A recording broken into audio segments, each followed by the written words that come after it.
La paresse n'est pas une faiblesse, c'est un ennemi. Et si tu ne l'affrontes pas de front, elle va dévorer toute ta vie. Ça sonne dur, mais c'est la vérité.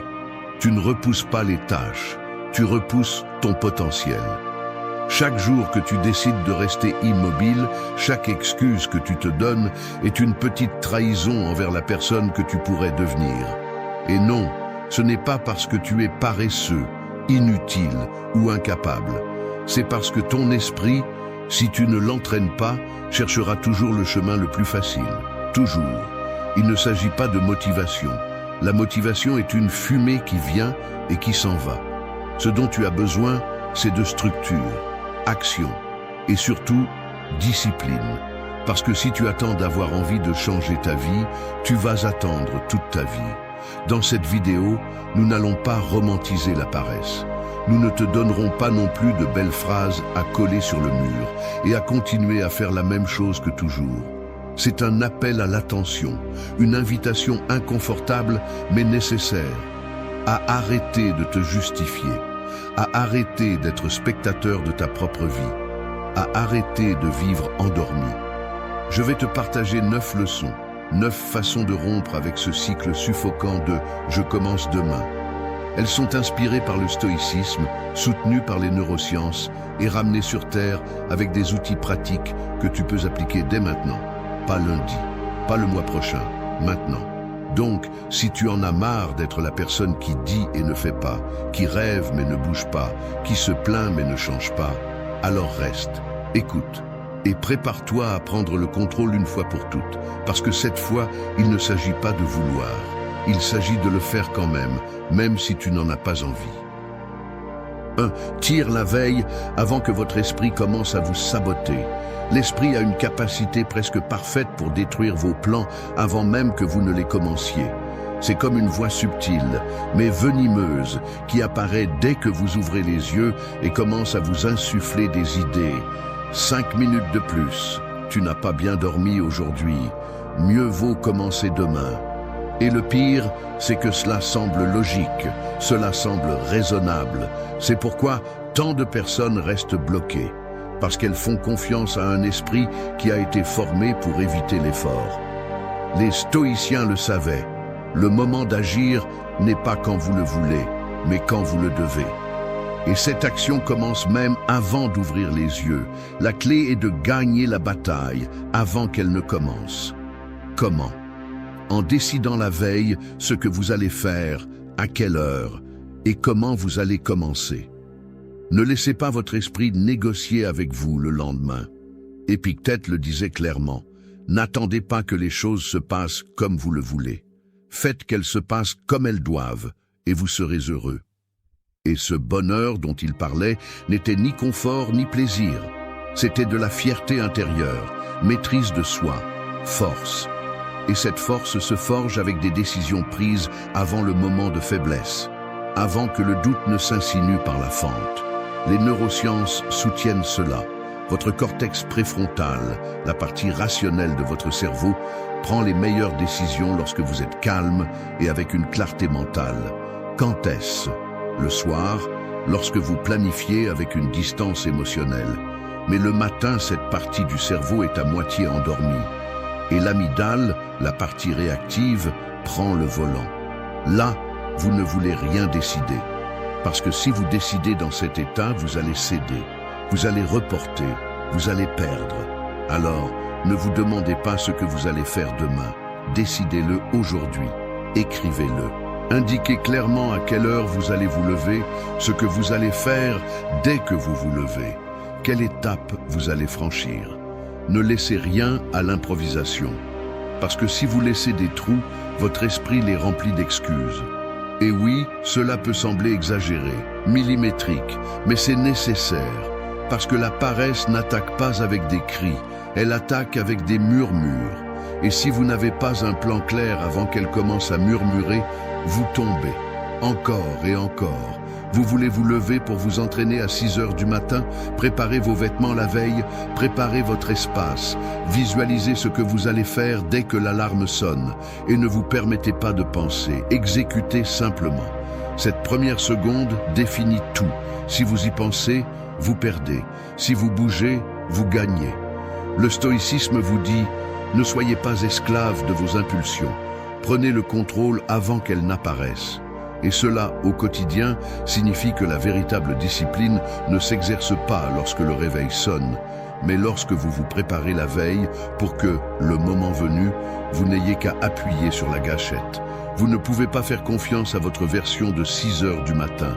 Cette version est faible, fatiguée, vulnérable. Mais vous pouvez faire confiance à votre version de 9 heures du soir de la veille, lorsque vous avez la clarté de savoir où vous allez et pourquoi vous le faites. Alors commencez à tirer avant que la bataille ne commence. Parce que lorsque tout est prêt, lorsque vous savez déjà ce que vous devez faire, il n'y a pas de place pour le doute. Il n'y a qu'une option, le faire. 2. Gagnez le moment avec un pas minuscule. La plupart des gens perdent le combat contre la paresse parce qu'ils essaient de gagner avec une guerre entière. Ils se lèvent un jour avec de l'énergie et disent « Maintenant oui, je vais changer ma vie ». Et ils se mettent une liste de 20 choses, des horaires extrêmes, des routines de 3 heures, tout d'un seul coup. Qu'est-ce qui se passe? Au bout de 3 jours, ils craquent et ils reviennent à leur routine habituelle. Parce qu'ils ont essayé d'escalader toute une montagne sans regarder où ils mettaient les pieds en premier. Le secret réside dans le minimum, dans le plus petit pas. Parce que lorsque tu es dans ce moment où tu n'as pas envie de faire quoi que ce soit, lorsque ton corps pèse 1 tonne et que ton esprit veut te convaincre de tout remettre à plus tard, tout ce dont tu as besoin est de gagner un instant. Juste un. Pas toute la journée, pas la semaine, juste la minute suivante. Tu te lèves et tu ne veux pas t'entraîner. Bien. N'entraîne pas. Mets simplement tes vêtements, rien de plus. Si tu ne veux pas travailler, ouvre l'ordinateur, rien que ça. Si tu dois nettoyer ta chambre, commence par plier un t-shirt. Aussi ridicule que cela puisse paraître, aussi facile que cela puisse paraître. Parce que ce petit pas n'est pas l'objectif, c'est la rupture du schéma. La science est claire, l'activation comportementale est un outil brutal contre l'inertie. Tu n'as pas besoin de motivation pour agir. Tu as besoin d'agir pour générer de la motivation. Le mouvement génère de l'élan. Et l'élan, même minime, change tout. C'est comme pousser une pierre. Au début, c'est difficile. Mais une fois qu'elle bouge, elle continue de rouler toute seule. Ton esprit va toujours surdimensionner la tâche. Il va la gonfler. Il va la transformer en un monstre impossible. Et c'est là que le truc entre en jeu, la dégonfler, la rendre si simple que tu ne peux pas dire non. Parce qu'il est très difficile de te convaincre de soulever 30 kilos. Mais il n'est pas si difficile de prendre l'haltère. Et une fois que tu l'as prise, c'est fait. Le corps s'active. L'énergie change. Et soudain, tu as fait ce que tu étais sur le point de remettre à plus tard. Tu n'essaies pas de transformer ta vie du jour au lendemain. Tu essaies de changer ta réaction à ce moment critique où tout dépend d'une petite action. Un geste minimal qui brise la paralysie. C'est ce que tu dois chercher. Des micro-victoires, accumule-les, jour après jour, minute après minute, parce que si tu gagnes ce moment, tu gagnes le suivant. Et si tu gagnes 2 moments, tu as déjà l'élan en ta faveur. N'attends pas de te sentir capable, ne te demande pas si tu as de l'énergie. Ignore cette conversation mentale, agis directement, cherche le plus petit pas possible et fais-le, même si c'est avec réticence. Même si c'est à contre-cœur, même si cela n'a pas de sens sur le moment, parce qu'à ce moment-là, sans que tu t'en rendes compte, tu entraînes quelque chose de beaucoup plus fort que la motivation. Tu entraînes ta capacité à agir sans dépendre de comment tu te sens. C'est de la vraie discipline, c'est du pouvoir, pas celui des grands plans, pas celui des phrases inspirantes, mais le vrai pouvoir de dire à ton esprit « Peu importe si je n'ai pas envie, je vais commencer quand même ». Et ce mot est clé. Commencer, pas finir, pas le faire parfaitement, pas tout faire, juste commencer. Parce que si tu apprends à commencer quand tu n'en as pas envie, tout change. La paresse n'est pas vaincue par des cris. Elle est vaincue par un seul pas, le plus petit, le plus simple, le plus immédiat. Alors, la prochaine fois que tu ressens cette pression invisible qui te paralyse, ne pense pas à ce que tu dois accomplir. Pense à la seule chose que tu peux faire maintenant, le pas minuscule, celui que tu ne peux pas refuser de faire. 3. Réduis la montagne en petits cailloux. Il y a des jours où tu regardes ta liste de choses à faire et tout te pèse. Tout. Tu as l'impression d'avoir une montagne sur le dos et rien que l'idée de la gravir te décourage. Tu comprends? Tu sais que tu dois le faire, mais tu te bloques quand même parce que ton esprit ne voit pas des tâches, il voit un mur, un monstre que tu ne sais pas par où attaquer. La clé est d'arrêter de regarder la montagne dans son ensemble. Personne n'escalade un sommet en un seul bond. La seule façon de monter est de marcher pierre par pierre. Et la seule façon de vaincre ce sentiment d'accablement est de détruire la montagne en petits cailloux. Des tâches minimes, ridicules si tu veux, mais concrètes, claires, exécutables. Un des grands pièges de la paresse est le flou. Quand tu dis « je dois mettre de l'ordre dans ma vie »,« je dois me mettre en forme » ou « je dois travailler plus sur moi-même », tu ne dis rien. Ce sont des phrases grandes, abstraites, sans direction. Et tout ce qui n'a pas de forme claire, l'esprit le rejette. Parce qu'il ne sait pas par où commencer. Parce qu'il ne peut pas le traiter. Alors, arrête de te fixer des objectifs comme s'ils étaient des châteaux dans les airs. Commence à les démonter. Tu veux t'entraîner?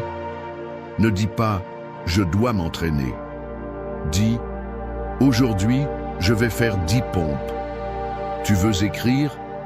Ne dis pas « je dois écrire un article ». Dis « je vais écrire un paragraphe ». Transforme le grand en petit, l'intimidant en simple, le lointain en immédiat. Et attention, ce n'est pas de la résignation, ce n'est pas penser petit, c'est de la stratégie, c'est de l'intelligence, parce que lorsque tu décomposes la tâche, tu lui enlèves le poids émotionnel, tu la rends gérable, tu te débarrasses du drame, et cela te met en mouvement. Et une fois que tu es en mouvement, tout change, parce que celui qui fait 10 pompes en fait ensuite 15. Celui qui écrit un paragraphe finit ensuite une page. Mais d'abord, il faut entrer, briser l'inertie. Il y a quelque chose que tu dois comprendre. L'esprit a peur du tout, mais pas du morceau.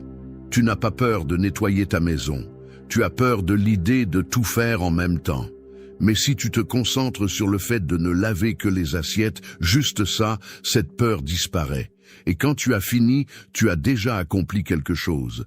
Tu as déjà gagné. Et cela te donne l'élan pour la prochaine étape. La discipline n'est pas un exploit épique. C'est une accumulation de petites actions, faites même quand tu n'as pas envie. Si chaque jour tu résous 5 petits cailloux, à la fin du mois tu auras déplacé une montagne entière. Mais si chaque jour tu restes à regarder le sommet, à penser à quel point il est loin, tu ne feras jamais le premier pas. L'astuce est d'écrire tes tâches en mode micro, pas travailler 8 heures, mais ouvrir le fichier et lire la première page. Pas faire la routine complète, mais mettre mes chaussures et une vision claire du macro. Oui, mais travaille en micro, parce que c'est là que se fait la différence entre celui qui avance et celui qui reste figé à regarder ce qu'il doit faire, sans rien faire. Quand une montagne t'écrase, tu ne la repousses pas, tu la brises.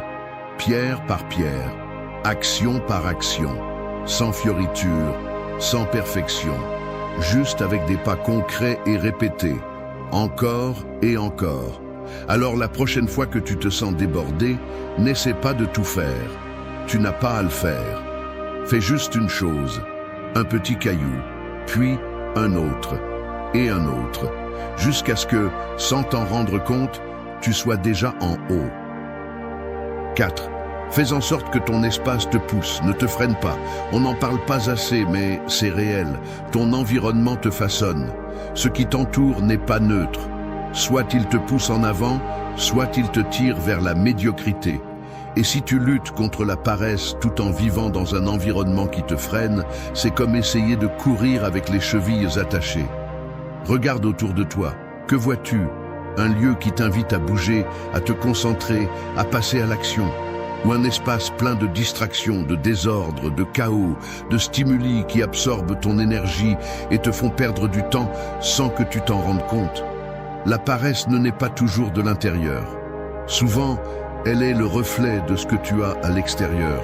Une chambre sombre, sale, avec le portable à portée de main, la télévision allumée en fond sonore, de la malbouffe à portée de main, le lit défait. Comment espères-tu avoir une clarté mentale et une volonté dans un lieu qui te crie « ne fais rien ». Tu as besoin de faire de ton espace un allié, qu'il travaille pour toi, pas contre toi. Ce n'est pas une question d'esthétique, ce n'est pas de la décoration, c'est une stratégie. Parce que l'environnement envoie des signaux, il te conditionne, il te programme. Et si tu es intelligent, tu peux utiliser cela à ton avantage. Arrête de laisser la décision à ta volonté. Ne compte pas sur le fait que tu auras le contrôle de toi-même pour résister à tout. La volonté est limitée. Tu le sais. Ce que tu dois faire, c'est concevoir ton espace pour qu'il te pousse à faire ce qui est juste sans que tu aies à y penser autant. Tu veux arrêter de perdre du temps sur les réseaux sociaux? Éloigne ton portable, mets-le dans une autre pièce. Tu veux travailler en te concentrant? N'aie que le nécessaire sur la table, pas de distraction. Tu veux t'entraîner dès que tu te lèves? Prépare tes vêtements, mets les poids à leur place, libère l'espace. L'environnement idéal n'est pas le plus beau, c'est celui qui te fait agir avec moins d'effort mental, qui t'invite au mouvement, qui te rappelle sans mots ce que tu dois faire. Parce que la paresse grandit dans le désordre, dans le confort excessif, dans le chaos visuel et mental. La neuroscience le rend clair. Plus le chemin vers l'action est simple, plus il est probable que tu le fasses. Si tu dois prendre 10 micro-décisions avant de commencer, tu seras épuisé avant de démarrer. Mais si tout est prêt, ordonné, à portée de main, si ton espace dit « allons-y », ton corps obéit presque sans y penser. Et c'est important. Il n'est pas nécessaire d'avoir une maison parfaite ou un bureau de magazine. Il suffit qu'il y ait de l'ordre, de la fonctionnalité et des stimuli qui te rappellent ton but. Cela peut être un cahier avec tes objectifs bien en vue, une phrase qui te met le feu, un environnement où tu te sens actif. Cela change déjà tout. Fais aussi l'inverse, élimine ce qui te freine. S'il y a quelque chose que tu sais qui te distrait, qui te tire vers le bas, qui t'éteint, enlève-le. Brise cette idée que tu peux cohabiter avec la tentation sans céder. Ce n'est pas vrai, personne n'est si fort tout le temps, mais tu peux être intelligent tout le temps. Donc, si tu veux être discipliné, si tu veux sortir de la boucle de la paresse, ne commence pas par ton esprit, commence par ton espace. Parce que lorsque ton environnement change, ton comportement change. Et lorsque ton comportement change, ta vie se transforme. 5. Écris le moment exact où tu vas vaincre. La plupart échouent parce qu'ils laissent les choses en suspens. Ils ont envie, ils ont des idées, ils ont même des objectifs. Mais ils n'ont pas de date, ils n'ont pas d'heure, ils n'ont pas de précision. Et sans précision, il n'y a pas d'action. Si tu ne sais pas quand tu vas faire quelque chose, tu ne le feras jamais. Parce que ce qui n'est pas écrit n'existe pas. Ce qui n'a pas un rendez-vous concret se dilue entre les distractions, les excuses et les oublis. Ton esprit est expert pour repousser les décisions, pour changer l'important par l'urgent. C'est pourquoi tu as besoin de sortir l'engagement de ta tête et de le mettre sur papier, sur un calendrier, dans la réalité. Tu as besoin de déclarer la guerre à la paresse avec une heure exacte, avec une action spécifique, comme si c'était une réunion avec toi-même à laquelle tu ne peux pas manquer. Il ne suffit pas de dire « je vais m'entraîner demain ». Demain n'est pas une heure, demain n'a pas de forme. Tu dois dire « je vais m'entraîner à 7h30 avec cette routine pendant 30 minutes ». Cela change tout, parce que tu ne laisses pas de marge à ton esprit pour commencer avec le plus tard. Le plus tard est le refuge de ceux qui ne commencent jamais. Le plus tard tue plus de rêves que l'échec, parce qu'il te fait croire que tu repousses avec contrôle, alors qu'en réalité tu renonces sans t'en rendre compte. Quand tu écris ce que tu vas faire, comment et à quelle heure, ton cerveau commence à se préparer. L'esprit déteste l'incertitude, mais si tu lui donnes de la clarté, il s'aligne, il sait à quoi s'attendre, il sait ce qui vient, et même s'il veut te saboter, il a déjà une structure à respecter, et cette structure te donne du pouvoir, parce que tu n'improvises plus. Tu exécutes un plan. Ce n'est pas une obsession du contrôle, c'est un engagement envers toi-même. Et si tu ne peux pas t'engager envers toi, avec qui le peux-tu? Arrête de faire confiance à ta mémoire. Arrête de dire que tu le feras quand tu auras le temps. Le temps ne se trouve pas. Il se bloque. Il se protège. Il se défend. Si quelque chose est important, il doit être programmé comme le serait un entretien d'embauche, un rendez-vous médical ou un vol. Commence à gérer ta vie comme si tu étais quelqu'un d'important. Parce que tu l'es. Et quelqu'un d'important ne laisse pas les choses au hasard. Il ne dit pas « quand ça me prendra ». Il dit « à cette heure, je fais ça ». Et il le fait, même s'il n'en a pas envie, même s'il est fatigué. Parce que l'action ne dépend pas de comment tu te sens. Elle dépend de ce que tu as décidé avant. Et si tu échoues un jour, ce n'est pas grave. Tu n'es pas un robot, mais ne laisse pas cet échec devenir une habitude. Le lendemain, écris à nouveau l'heure, le moment, la tâche, et reviens. Reviens toujours. La discipline n'est pas de ne jamais échouer, c'est de revenir chaque fois que tu tombes, sans excuse, sans drame, sans te justifier. Écris ce que tu vas faire. Écris-le comme un ordre, comme un rendez-vous sacré, et mets-le où tu peux le voir, sur ton bureau, sur ton téléphone, sur le réfrigérateur, non pas parce que c'est magique, mais parce que cela te rappelle que tu as déjà décidé, que tu n'attends pas d'avoir envie, que tu as déjà résolu, et il ne reste plus qu'à accomplir. Quand tu mets 1 heure à ton action, tu lui donnes une forme, tu lui donnes de la force, tu lui donnes une direction.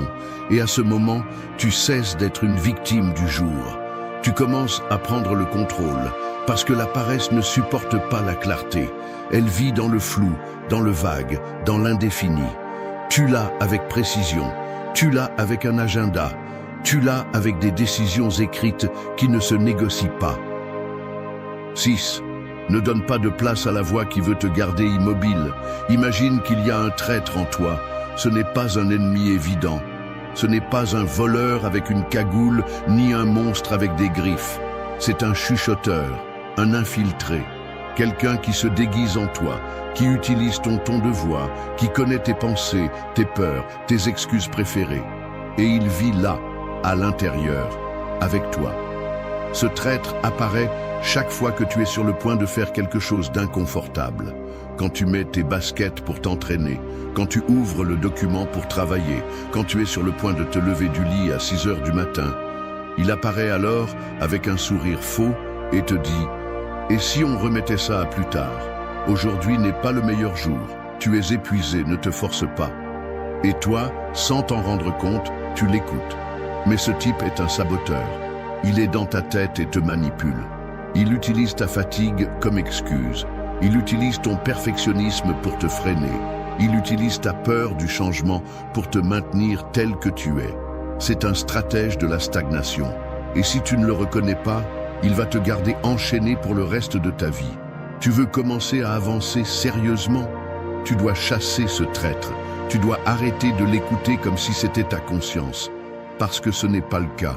C'est une version ancienne, faible et lâche de toi. Une version qui a appris à survivre en évitant l'effort. Et il le fait si bien qu'il te convainc que rester immobile est la chose la plus logique. La première étape est d'identifier sa voix. Cette voix qui sonne rationnelle, calme, voire aimable, mais qui au fond veut te garder immobile. Elle veut que tu sois en pause. Elle veut que tu sois dans la cage. Chaque fois qu'elle apparaît, ne discute pas avec elle. Ne lui explique rien. Ne discute pas. Fais juste le contraire. Si elle te dit de te reposer, bouge. Si elle te dit de le faire plus tard, fais-le maintenant. Si elle te dit que ça n'a pas de sens, fais-le quand même. Utilise sa présence comme un signal. Parce que si elle apparaît, cela signifie que tu es sur le point de faire quelque chose d'important. Et si elle veut te freiner, c'est parce que cela va te transformer. La grande erreur est de penser que cette voix va disparaître un jour. Elle ne part pas, elle ne part jamais. Mais tu peux arrêter de lui obéir, tu peux arrêter de lui céder le volant, parce que plus tu l'ignores, plus elle perd de pouvoir, plus elle s'éteint, plus elle rétrécit, jusqu'à ce qu'elle arrive à un point où elle ne dirige plus rien. Elle est juste là, murmurant du fond, sans véritable force. Pense à cela. Cette voix est un chien qui aboie de l'intérieur. Il n'a pas de dents, il n'a pas de pouvoir, il fait juste du bruit. Et si chaque fois qu'il aboie, tu recules, il grandit. Mais si chaque fois qu'il aboie, tu avances quand même, il commence à comprendre qu'il ne commande plus, que tu n'es pas son animal de compagnie, que c'est toi qui décides. Tu n'as pas besoin de la faire taire, tu as juste besoin d'agir sans sa permission. Parce que le véritable progrès n'arrive pas quand tout s'aligne, quand tout se sent bien. Il arrive quand tu apprends à bouger avec le bruit au-dessus, à avancer avec le traître qui crie dans ton oreille sans lui céder un pas. Alors, ne lui donne pas de place, ne le nourris pas, ne lui prête pas attention, ne l'assieds pas à la table avec toi, ne le laisse pas parler davantage. Chaque fois qu'il te parle, réponds par l'action. Parce que c'est la seule réponse qu'il comprend. Action froide, ferme, convaincante. 7. Deviens ta propre étincelle. Attendre la motivation, c'est comme attendre que le temps soit parfait pour aller courir tous les jours. Ça n'arrive pas. Il y a des jours de soleil, oui, mais il y a aussi des tempêtes, du vent, du froid, de la lourdeur. Et si tu ne bouges que quand tout se sent bien, tu ne vis pas avec intention. Tu es emporté par ce qui se passe à l'extérieur. Tu es un esclave des circonstances. Et voici une vérité inconfortable. Personne ne viendra te sauver. Personne ne frappera à ta porte avec une énergie supplémentaire. Personne ne viendra te pousser hors du lit, te motiver, te donner envie. Personne. Ce n'est pas le travail du monde de te réveiller. C'est le tien. Parce que si tu dépends des stimuli externes pour bouger, tu es cuit, tu es livré, tu es mort en vie. Tu dois devenir ta propre étincelle, cette décharge qui allume le feu sans aide, qui démarre même quand tout est sombre, même quand il n'y a pas envie, même quand rien n'inspire.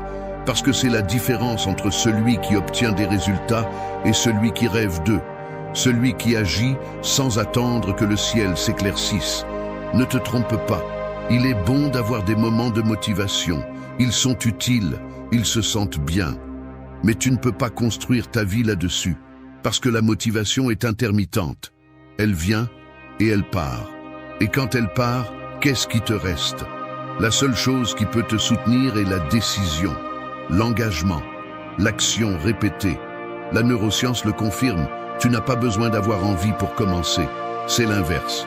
Le cerveau libère de la dopamine, non pas quand tu penses, mais quand tu fais, quand tu te mets en mouvement, quand tu agis. C'est pourquoi les 5 premières minutes sont cruciales, non pas pour attendre l'inspiration, mais pour être celui qui la crée. Et non, ce n'est pas facile, ce n'est pas toujours glorieux. Souvent, tu vas commencer avec de l'agacement, de la paresse, avec le corps qui te demande autre chose. Mais si à ce moment-là, tu te souviens que l'étincelle vient de toi, tout change. Parce que tu n'attends pas de magie, tu génères de l'énergie de l'intérieur.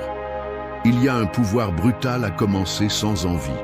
Parce qu'à ce moment-là, tu entraînes quelque chose que très peu de gens ont. La capacité d'agir sans condition. C'est la vraie liberté. Celle qui ne dépend pas de l'environnement, ni de l'humeur, ni du climat émotionnel du jour. C'est agir parce que tu as décidé. Et c'est tout. Pense à cela. Chaque fois que tu bouges quand tu ne veux pas, tu construis une version de toi qui n'a pas besoin d'excuses.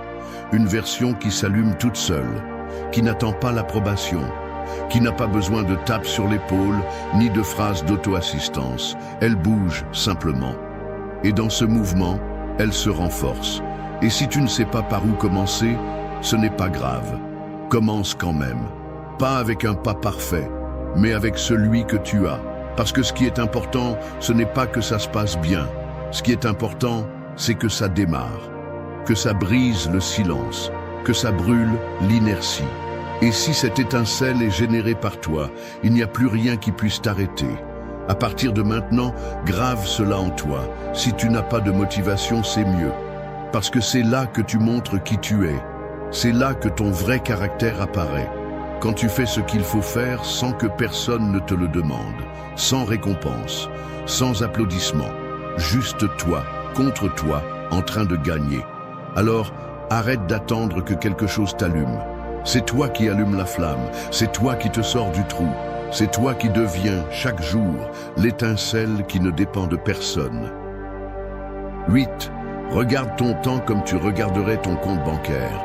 Pense que chaque matin, 24 000 pièces sont déposées sur ton compte. Chaque pièce représente une seconde.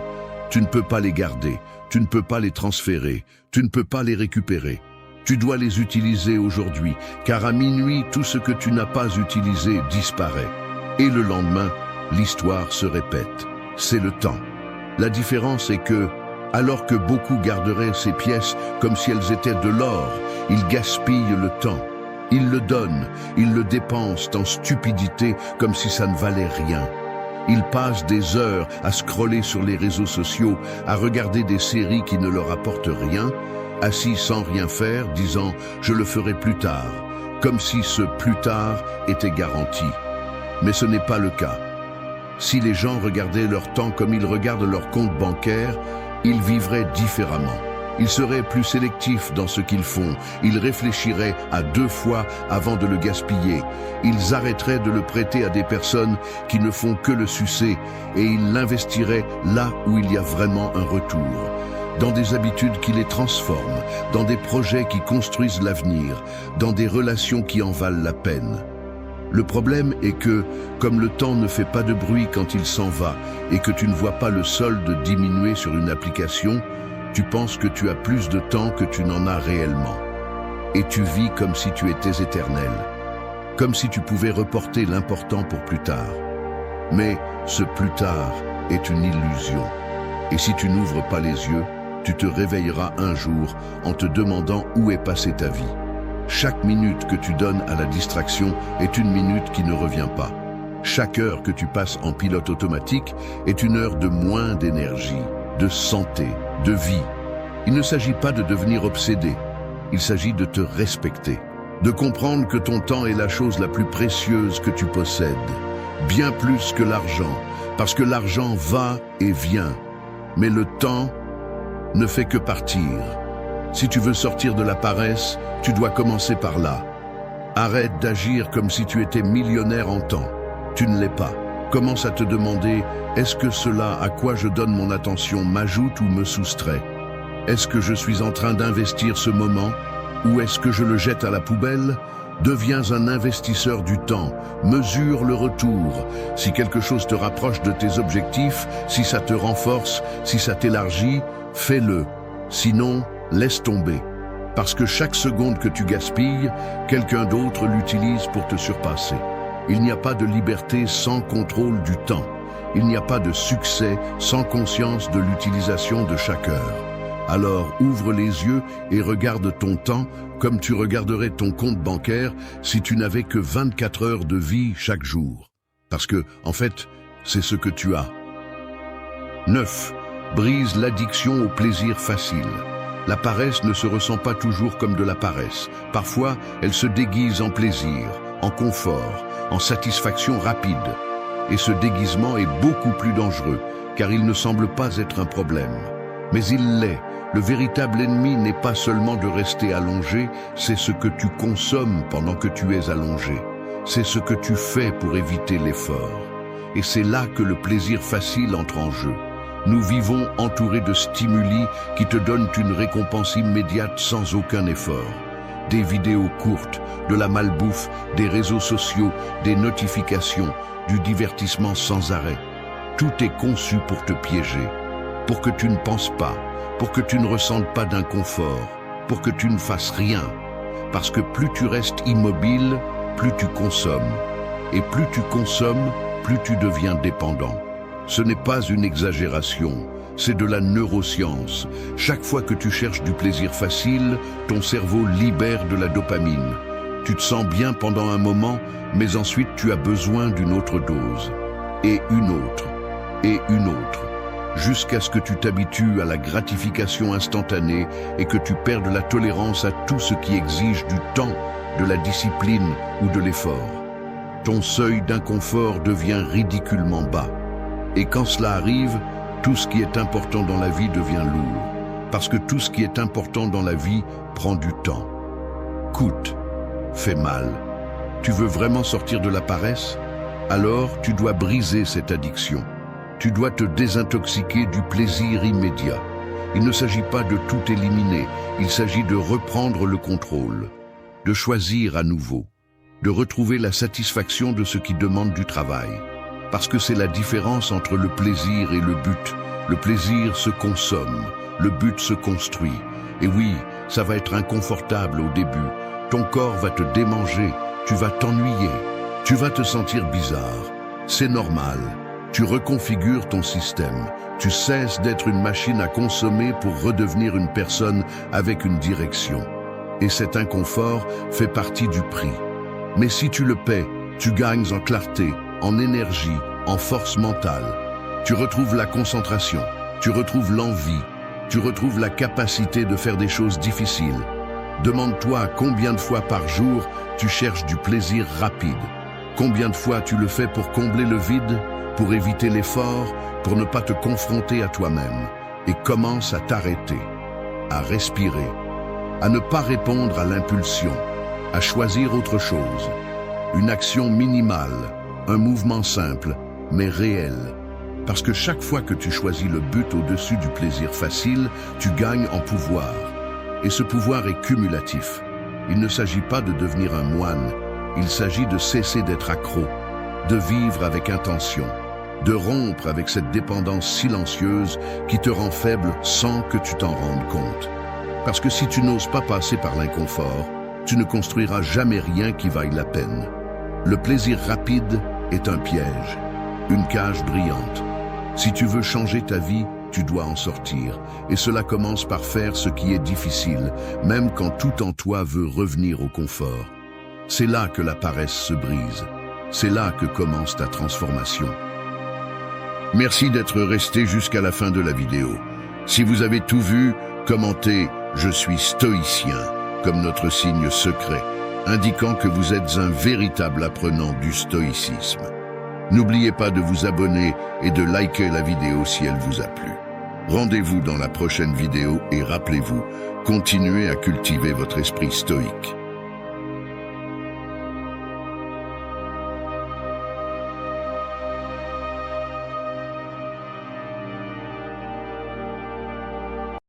Si vous avez aimé la vidéo, abonnez-vous à Stoïcavie. Chaque jour, un nouveau sujet et une nouvelle pensée pour vous accompagner. Votre soutien nous fait avancer